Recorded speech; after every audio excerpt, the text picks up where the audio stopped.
Hi, my name is David. Today we're going to do a free CodeCamp tutorial on applied visual design. We're going to learn more about how to use the S tag to strike through text. So just like the other ones we did, like italicize, underline, bold, as the S tag will give a strike through on the text, and you put it in the HTML, but on the CSS side of it, it adds the text decoration property with the value of line through.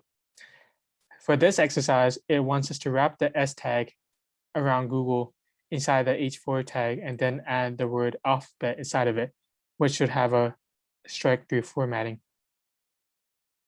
So we look at the Google H4 tag.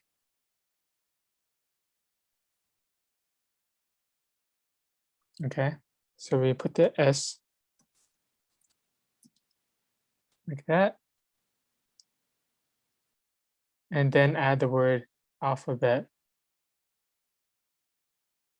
Okay, and then closing the S tag. So now we know, so it knows where it ends. And it says to also add alphabet besides it. And there you go. Thank you.